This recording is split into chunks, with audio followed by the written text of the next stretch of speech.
Hi there, everyone. We're going to get started in a minute. Just give us a second. If you are new to Zoom for some reason after 6 weeks of shelter in place, there will be a Q&A box at the bottom. Please use it. Jen will be monitoring that and will filter up any questions that come up during the presentation. But we'll get started in a minute or two. Thanks you again for all joining.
All right. Shall we go ahead and get started?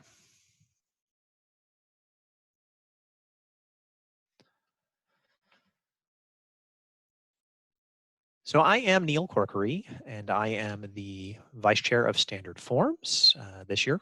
And I'm very grateful that you're all here, although I normally talk about San Francisco Association forms.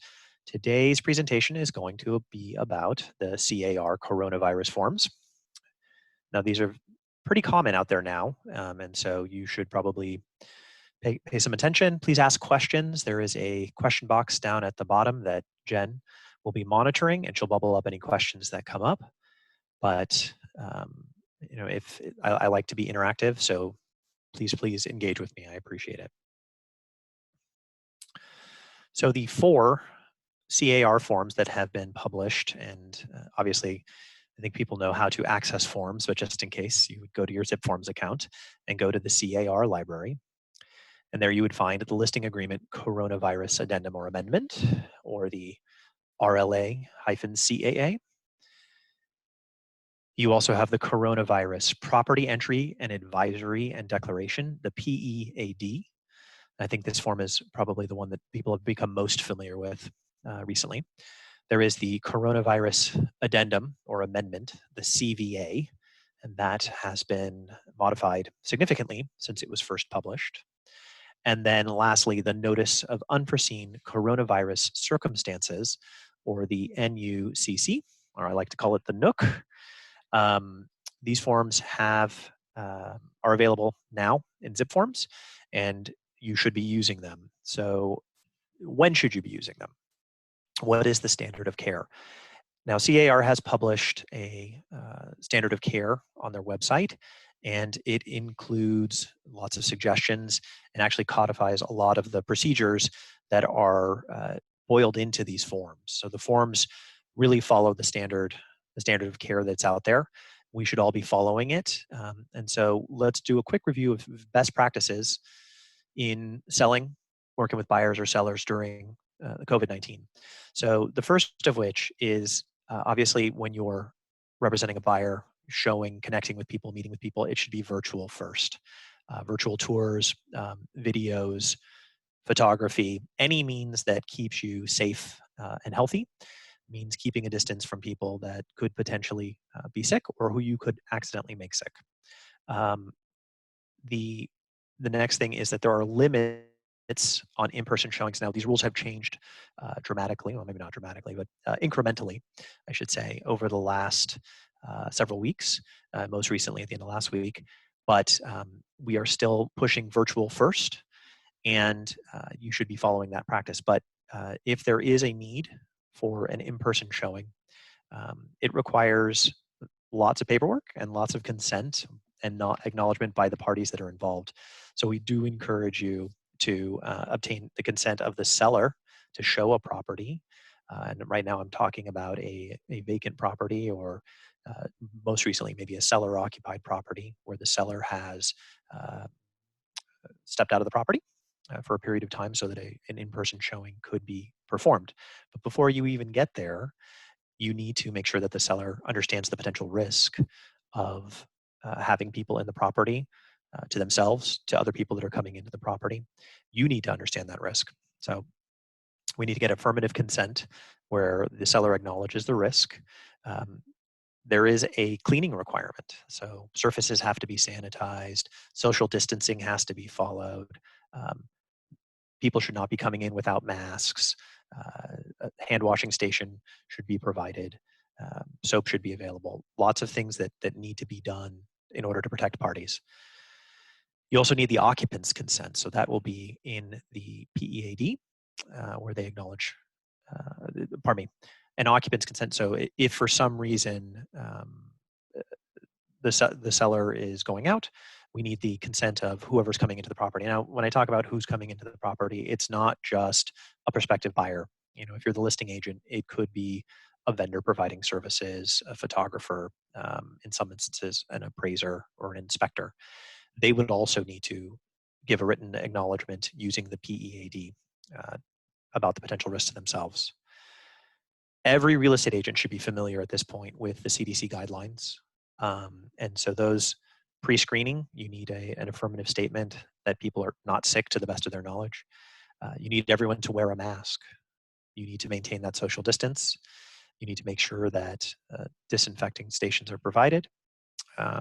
Currently, we're permitted to allow 2 people from the same household and 1 real estate agent to come into the property. Anybody who comes onto the property should be making a written waiver using the PEAD.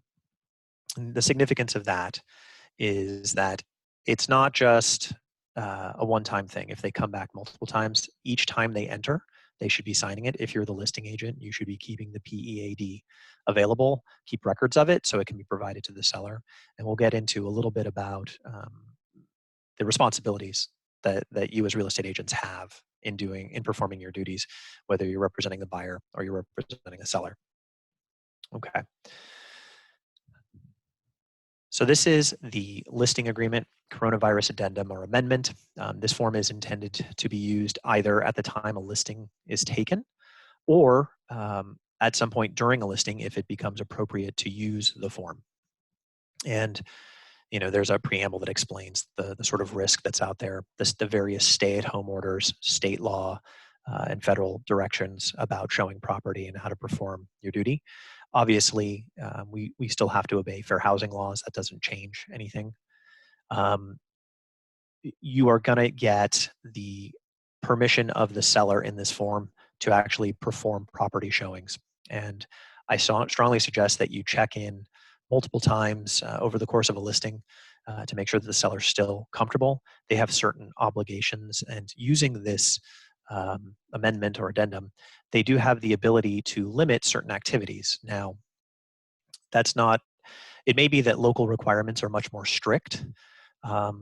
They may insist on you doing certain activities that are precluded by local ordinance. So make sure that you are also reviewing the local shelter-in-place ordinances to make sure that you can comply with those laws. And it's very important that you follow the local laws, which are often more restrictive than certainly the federal or state laws.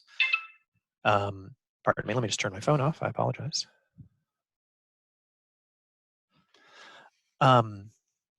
So specifically, the seller can request that any prospective visitors to the property are financially able to purchase the property, so that they're all cash or that they're pre-qualified or pre-approved with a lender. They can also request that buyers preview the property online first. And again, going back to our virtual first policy, that is strongly encouraged that a prospective buyer have reviewed as much information as is available before coming to physically visit the property, if that's what they're going to do. And then the seller can limit or instruct you to do certain marketing activities. So install signage, provide landscaping, provide certain vendor services like painting, remove staging. prepare your agent's visual inspection report, have the photographer come in. These are all marketing activities. And again, there is an option here, to have the seller instruct you not to perform those activities. And that is a perfectly reasonable choice if somebody is living in the property, that they want to protect themselves and their loved ones. So don't be afraid to let them do that. On the other hand, if the local ordinance says that you can't have, for instance, landscaping come through, although that's not an issue at the moment, then even if they instructed you to do that activity, you would have to make sure that you check with your broker or your risk manager to make sure that you're in compliance with the local ordinances, because you don't want to violate public policy. And then the seller is authorizing necessary activities in paragraph 3. And necessary activities are, homeowners inspections, insurance inspections, complying with local permitting or point of sale requirements. And there's a whole list here. The seller, if they don't agree to it, they can check the box, but they should probably explain to them that there's going to be some challenges in selling the property if you're unable to perform certain statutory requirements or certain inspections, because it may limit the ability of the buyer to close. It may limit the number of offers that come in. And so it's sensible to have a conversation about how these limitations might affect your ability to procure a buyer who's ready, willing, and able to purchase the property. As we go on, there is a advisory for the seller, 4C, that if they do limit the ability of performing marketing or inspection, that they should consult with an attorney. And I think that is always good advice if somebody is concerned about complying with local law or violating local law. We should always encourage them to seek out legal advice, or at least advice from a trusted advisor, so that they can make an informed decision. There's also an instruction here that the broker is authorized to make or modify changes to the marketing plan. So this is in anticipation of possible further restrictions that may come in the future or cropping up of additional restrictions. It's important that you be able to do what you need to do in order to sell a property, but it's important that that the seller be advised of any changes, and you can do that by attaching here, or obviously there's other means of communicating with the seller, but an addendum to the listing agreement is always prudent. And then there is the option of withdrawing the property from the market, if temporarily, and they can agree to do that. If they pull the property from the market, the default would be that it would extend the listing by the amount of time that it was off the market. There's a box here that shall not extend the listing for that period of time. And of course, if the listing expires, that will supersede the specificity.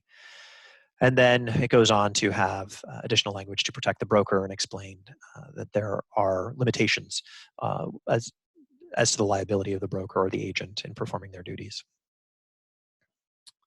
Okay, so again, virtual first, that's going to be a theme throughout this presentation. We always want to do virtual whenever it's possible. We want to have protect the seller by limiting the number of people that have to come into or onto the property. And anytime there is somebody coming onto the property, we need to get that affirmative consent. So if it's even if it's an energy or water inspector who had to come in and has to come in multiple times, they signed the PEAD the first time, they should sign the PEAD the second time if they have to come back. So make sure that we're following the protocol of getting affirmative consent both from the seller and the buyer. Let's see. Pardon me, I skipped a slide there. So the PEAD, it should be used at each access. It acknowledges the risk of the visitor coming into the property. It acknowledges the purpose of entry for the reason that they're coming in, so whether they're there to view the property or if they are there to perform certain activities that are necessary for preparing the property, marketing the property. It has a declaration on the part of the seller or occupants about their own status with regards to COVID-19. It goes on to make clear that the person that's coming into the property has an obligation to advise the broker or the listing agent, the buyer's agent, if they have a subsequent change in health. So, it's well publicized that people may be asymptomatic during the initial 5 to 14 days of illness with COVID-19. They may subsequently realize that they are positive, and they have an obligation to inform the real estate broker of a change in their status. So uh, we want to encapsulate that. It can be signed by the seller, visitors, agents, anybody who's coming to the property, prospective buyers, inspectors, appraisers, and it should be used in all of those instances. It should be used liberally for anybody who is entering the property, right? Make sure, again, that you check with the local shelter-in-place requirements from the local health department. These have changed at least 3 times that I can think of in the last 6 weeks. I would anticipate further changes as the state begins to uh, open up. And so make sure that you're staying on top of those changes.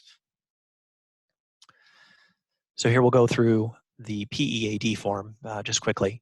So again, anytime you're entering a property, there's a risk of exposure. There are the existence of stay-at-home or safer at-home policies across California, including San Francisco and the local counties. It goes on to explain that real estate is defined as an essential service. We need to know that the purpose of entry is for viewing, inspecting the property, performing certain activities related to the selling of the property. We are getting a representation from a seller, if they're the signer, that they are allowing people to enter the property and that they are going to take certain steps, including, sanitizing high-touch areas, countertops, doorknobs, handrails. And of course, we should all be doing our best not to touch these things, but there is an affirmative duty for the seller or occupant to make sure that they're sanitizing surfaces. And then it goes on to explain the representations made on the part of the person entering the property, right? That they're going to follow the local laws, that they're going to exercise care in protecting themselves. If they're a high-risk group, they won't go into the property. That they're going to wash their hands, use hand sanitizer, wear rubber gloves, protective face masks, shoe coverings, and they're advised not to touch sensitive areas like their eyes, their mouth. And then it goes on to reaffirm that they're going to practice social distancing. So that's that minimum of a 6-foot distance. They're going to carefully discard any materials that they used in viewing the property. So remove those gloves, remove booties, and make sure that they're still safe after they leave. They go on to say that as far as they know, they're not aware that they're not ill. And again, in bold, under 7C, that they will inform the broker if there's a change in their health status subsequently. And again, this form can be signed by the seller, buyer, broker, agent, other entrant, or an occupant. Okay, so what about if you're representing a buyer? So obviously, virtual first. That is my chorus today, virtual first. Anytime it is possible, preview the property virtually. Review all of the disclosures ahead of time. Really dig into the property before you make the decision to take the risk of going to physically go to the property, because there may be something that disqualifies the property automatically from a buyer's search. It could be that one of the bedrooms is below grade and that's not attractive to them, or it might be that there's an obstructed view, or it might be that the bathroom's dated. These are all things that you can tell if you view the virtual media ahead of time. So make sure that you're reviewing that. Additionally, go through the disclosure, see if there's anything that would disqualify the property from the buyer's search, so that you can do your best to help protect your buyer clients. Probably should have a conversation about contingencies, right? So making an offer subject to the buyer visiting the property. If they're not going to get the property at the time of offer, then why take the risk of going to the property ahead of time? If there's some other contingency that they want to have included, you can include that conversation. There's a form, the CVA, that I'll be getting to in a second, that can be included with the offer. It doesn't have to be, and we can talk a little bit about that in the questions and answers, but it is a form that exists to help protect you and your clients in case there's an unforeseen coronavirus event. Right, so this is the CVA, the coronavirus addendum or amendment. And again, it can be used at the time you're submitting an offer. It could also be used after an offer has been accepted and there's an attempt to renegotiate some of the terms using it as an amendment. The form itself is set up to give extensions to contingencies for the buyer for loan, investigation of the property, so due diligence on that, and the appraisal. It also gives the ability for either party, if they agree to it, to extend close of escrow by either a predetermined amount of time or it also gives them the ability to cancel the contract. So this form, as I said, can be used with the San Francisco Association purchase form. It can also be submitted after acceptance, but in order for it to be effective, both parties would have to agree to it. Again, there's an acknowledgement that coronavirus is a thing and it's created all sorts of unprecedented impacts on the real estate business. It goes on to say that there may be unforeseen events that come up as a result of coronavirus. And I think practitioners that are out there in the world right now, it's not just limited to resale transactions. There's rental people having the inability to pay rent. There's unemployment issues. There's changes in income, reduced income. People get sick. And that's not just the principals, it could be people that are providing services. So there's a whole host of concerns that could occur that might not have been originally contemplated at the time that the contract was formed. And so this form exists to help in that situation. Now, do you have to include it? No, you don't. Do both parties, can there be a negotiation around the form? Yeah, there can. And it's not designed to favor one party over the other. So it goes on. Oops, sorry.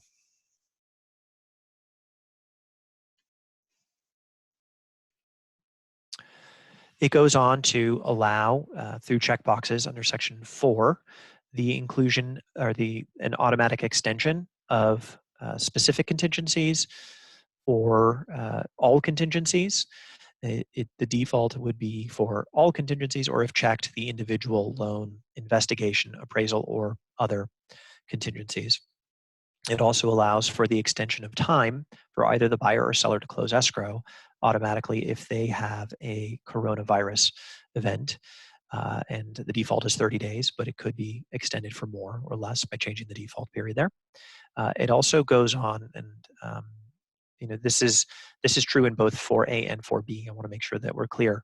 The default selection is that a notice to perform and a cancellation process that we should typically see in our contracts, either the SFAR contract or the CAR forms, can be waived. Or if you check the box, you can include the requirement that a notice to perform be issued.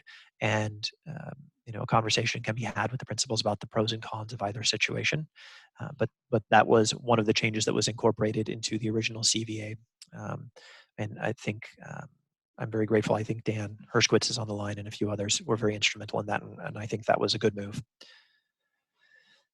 And then lastly, there's the ability to immediately cancel the contract if both parties agree.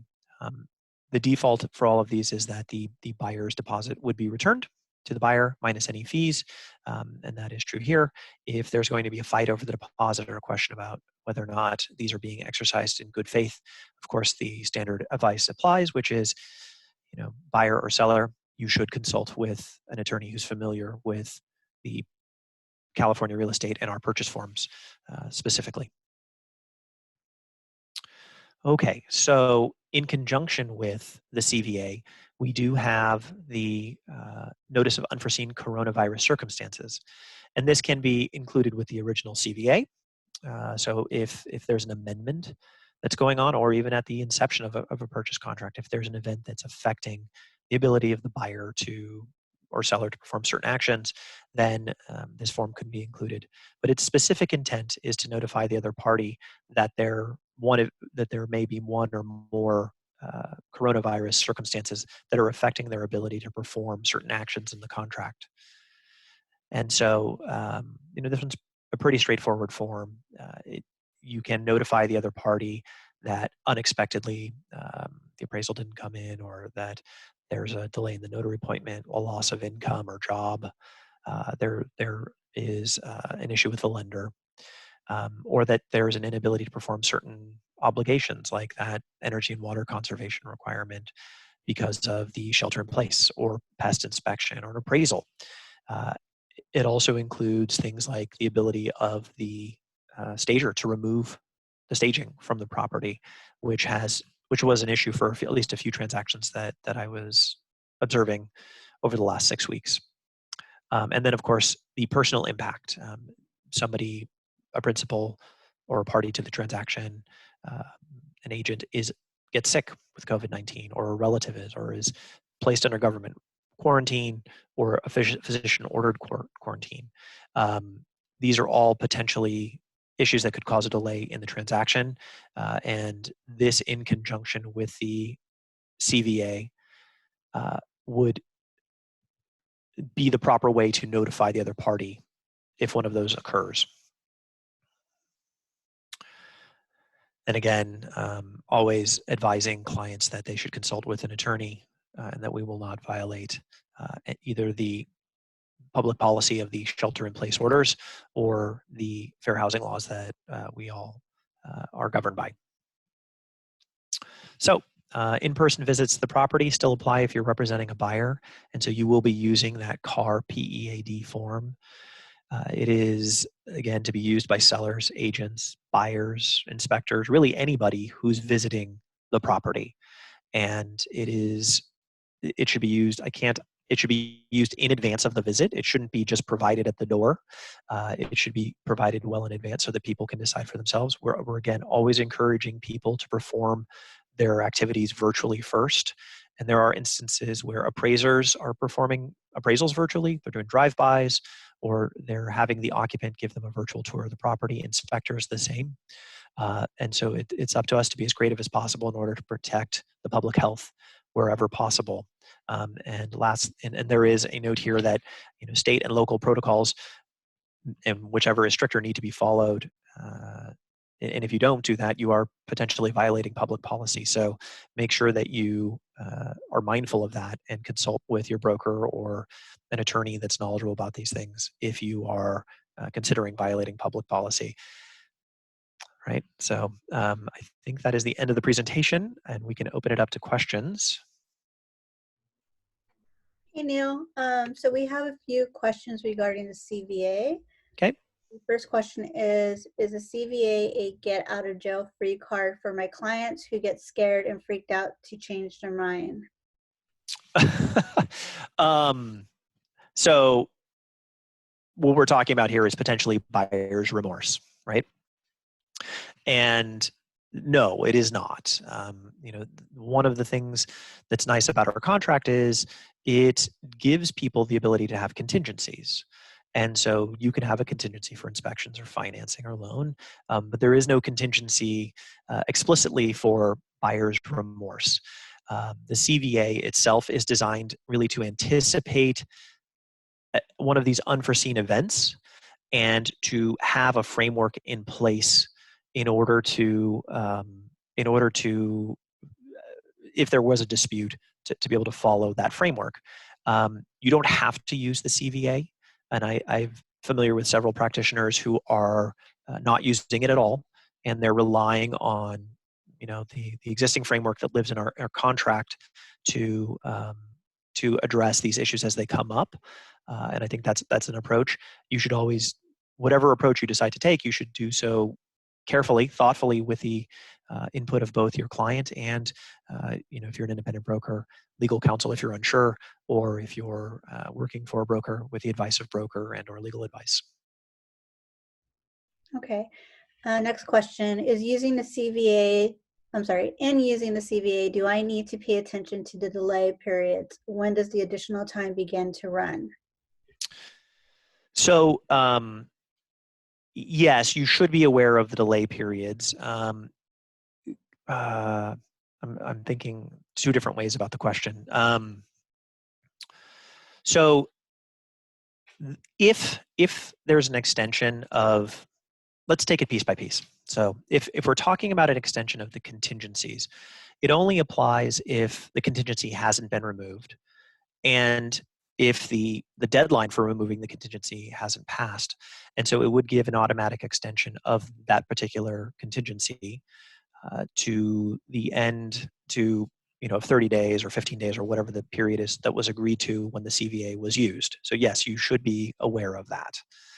With regards to close of escrow, if there, even if there are no contingencies left, but that the parties have agreed to the terms in the CVA, and there could be an automatic extension of close of escrow by the period 30 days or whatever day period you fill into the contract. Okay. I would like to know if the CVA should be included. What if I don't include it? Good question. Yeah, it doesn't have to be, and I think that there is potentially risk. How do I answer that question? So there is risk to including it and risk to not including it. And I think a frank discussion with your clients about the potential benefits and downsides of using the forms, the CVA, or any of the forms is always warranted. Understanding the mechanics of how they work is part of our responsibility as practitioners, and we should be giving the insight. I realize that many of these forms are new, and so that's why we're having this class, right? So that you can learn how the forms work. But if there's a time-sensitive element, or if there are other factors that would cause one party or the other, your clients, to not want to agree to the terms of the CVA, then yeah, you need to point out those potential risks to them.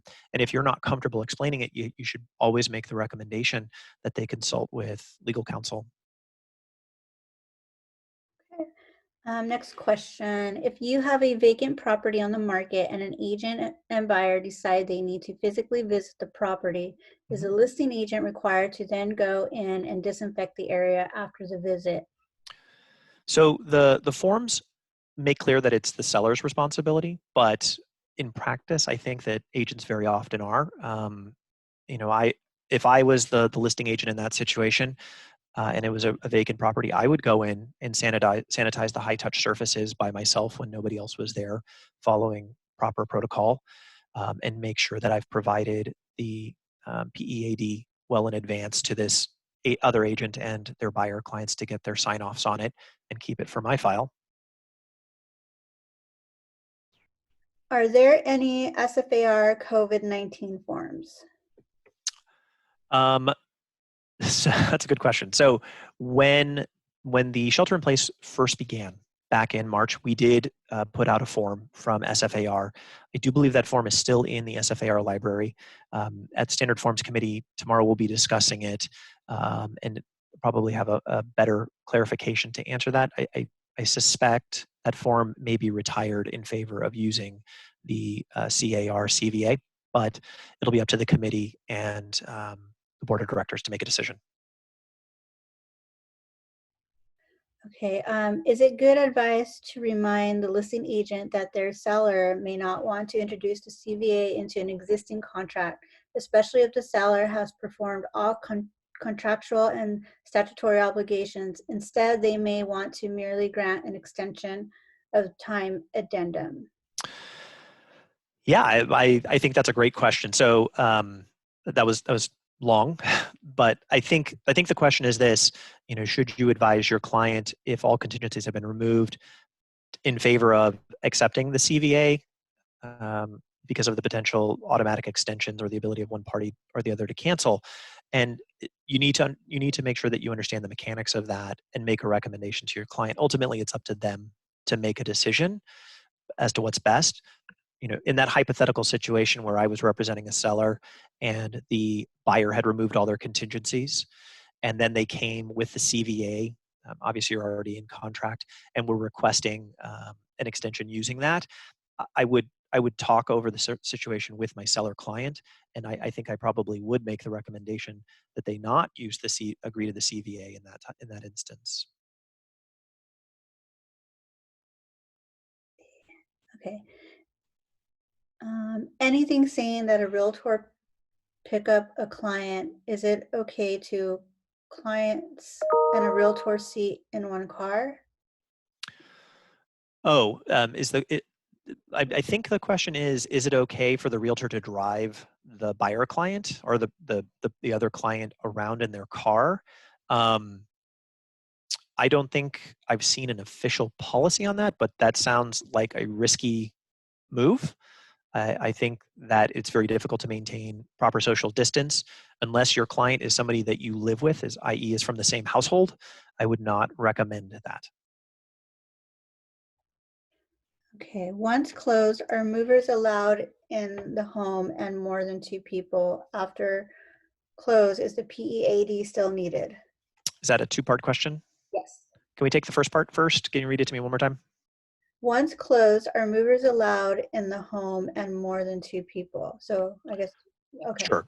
Okay, I have the question. So, assuming that the property was vacant, then yes, movers are now beginning to start to operate. They have to comply with the same shelter-in-place ordinances that we do, and if they are an essential service, which I believe they now are, they are permitted to be in the home.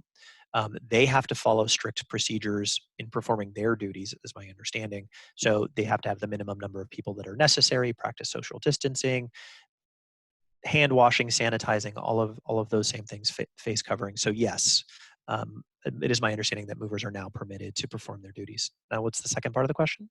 It's after COE, but I think that's supposed to say close. Is the PEAD still needed? After COE is the PEAD.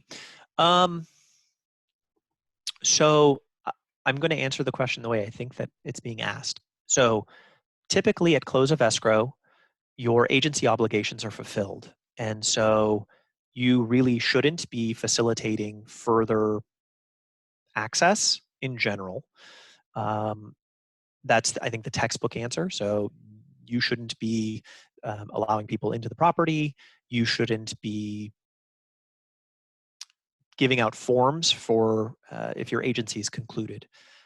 That becomes the responsibility of the owner of the property to comply with the local ordinances. I think that's the textbook answer. Um, again, um, the specifics of that, I would suggest reaching out to your broker or to your risk manager or to an attorney to figure out what's the right answer. But I think I gave you the textbook answer. All right. Suppose the buyer lifted all their contingencies by day 21, Hmm. but lost their job before COE of day 30. Sure.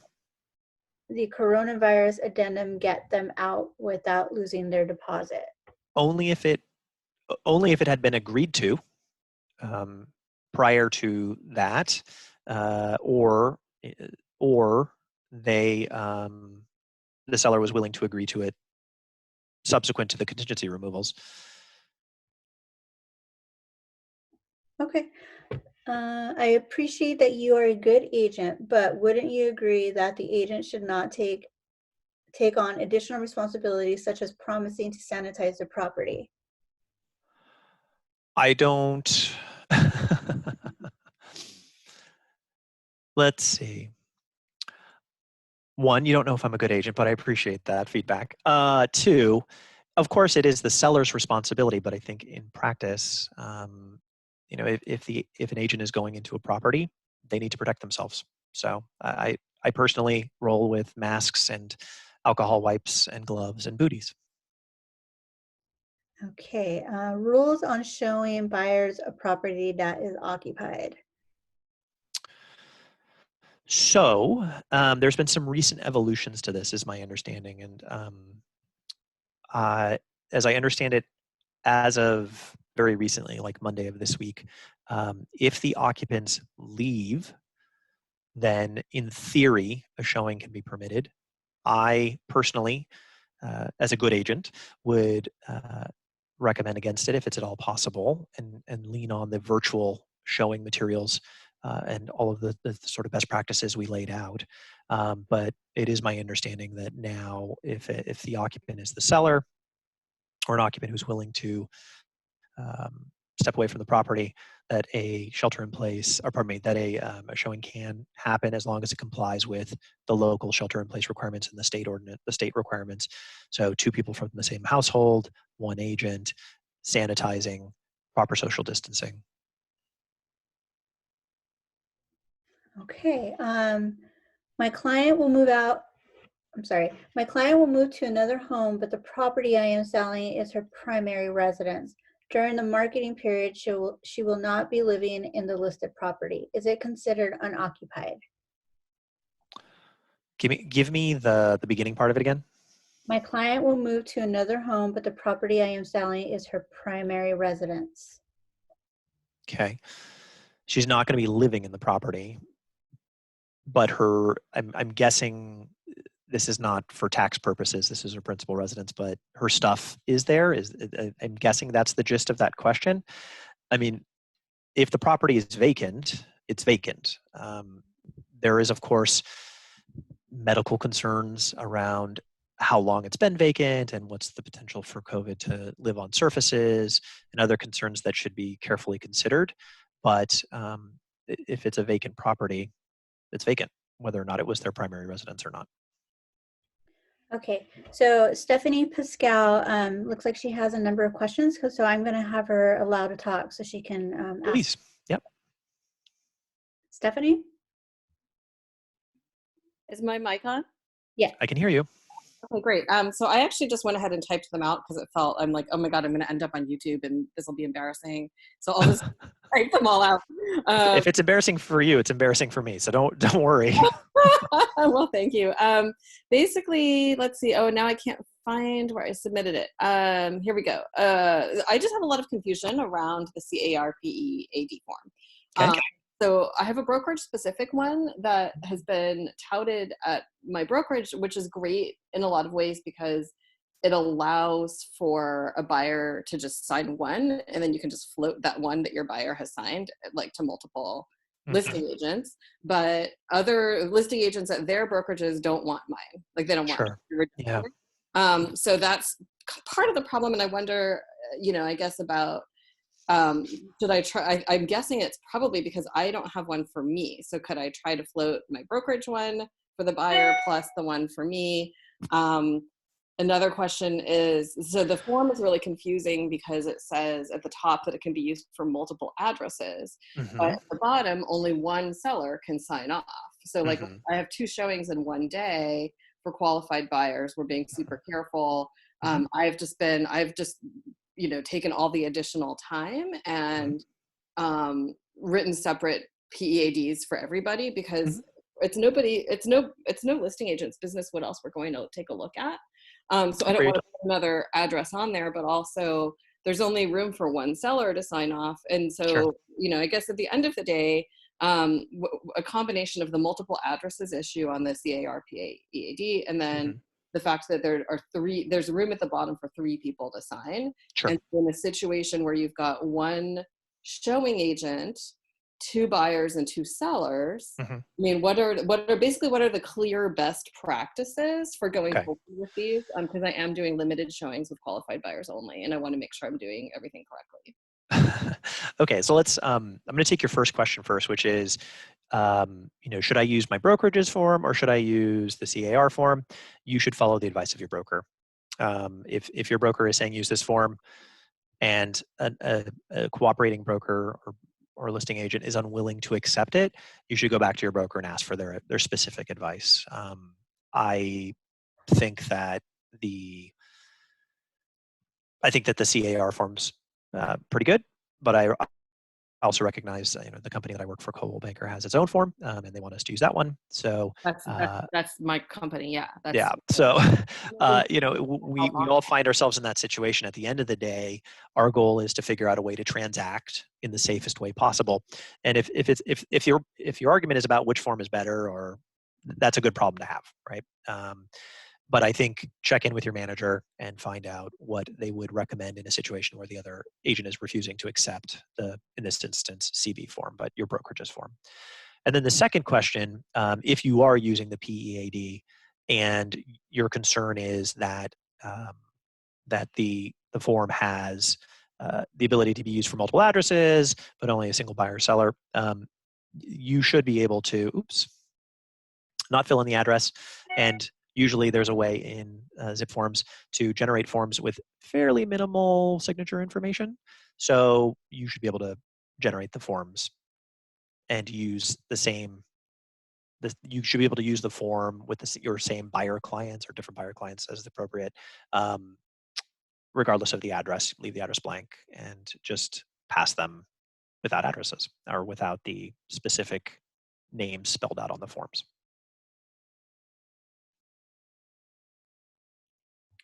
Okay, so one last question. On that previous question of a buyer losing a job prior to COE after Sure. removing loan contingency, how are they supposed to agree on that previously?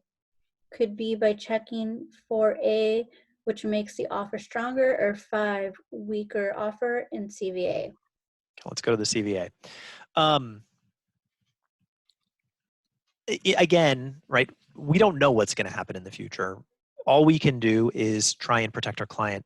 And so can you read, I'm sorry, Jen, would you read that question again? So let me, as I started to talk, I realized maybe I missed the point. Give it to me one more time.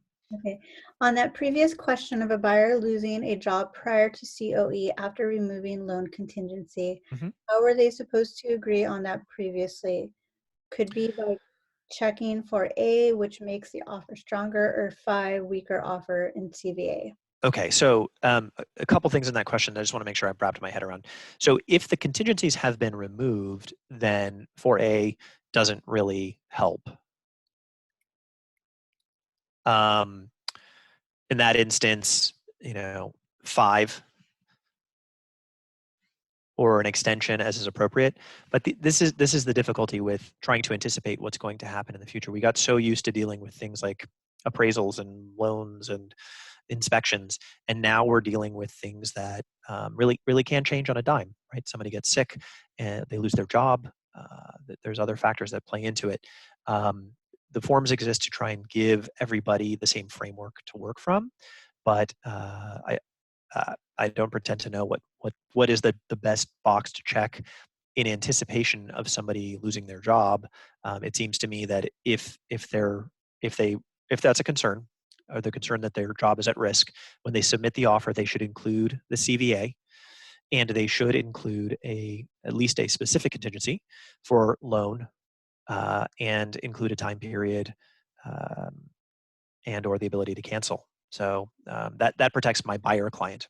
If I'm a seller reviewing that offer, my agent will hopefully point out that potential risk, and they will collectively make a decision about it. In the absence of any CVA, so just a regular contract, you have a similar problem. If somebody loses their job, but they've removed their loan contingency, and assuming that's the last of their contingencies, the risk is, of course, the deposit. And that's what it always comes back to if they've agreed to liquidated damages, or if they're going to pursue actual damages. Okay, one question, Stephanie saying, I don't understand best practices for this situation. 2 buyers, 2 sellers, 1 showing agent, 1 PEAD. Looking for clarification and best practices for that situation, even leaving address blank, as well as painting floor crews when sellers wish to. All right, hang on, Jen. The question is just mushrooming on me here. Stephanie, if you're still online, can you unmute and let's have a quick conversation?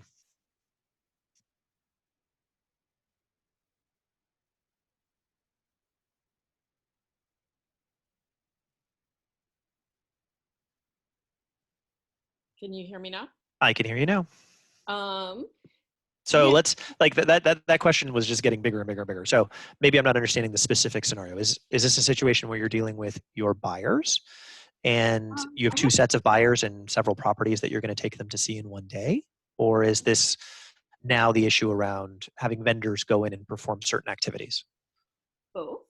So both. Okay. So let's tackle one of each, because I do have a real life situation. Like I Sure. appreciated your tip about just leaving the address blank and going Yep. with blank address. So that works. Mhm. But I'm looking at this form and I'm going, okay, well, I've got 3 places where it can be signed. And so if I have 2 buyers and 2 sellers, plus a showing agent.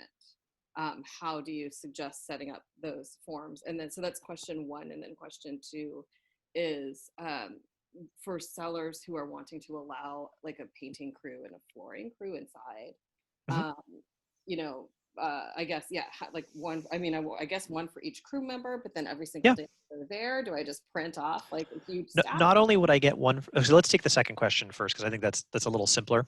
So the example is, hey, you're preparing a property for marketing, painter is going to come in. Seller has given their consent for people to come into the property, and you would then insist that the painting contractor, depending on how many people there are, whether it's 1 or 10, that each person who's coming into the property sign the PEAD and acknowledge that potential risk and acknowledge all of their obligations.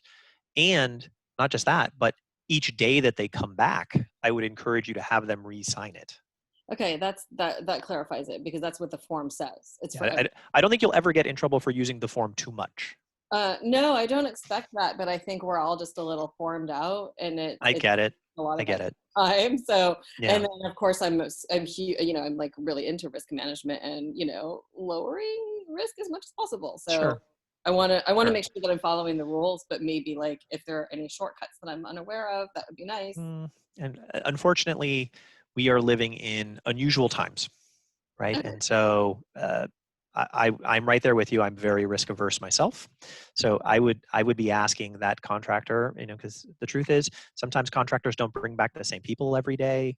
Um, I would ask them to sign the PEAD each time they enter the property.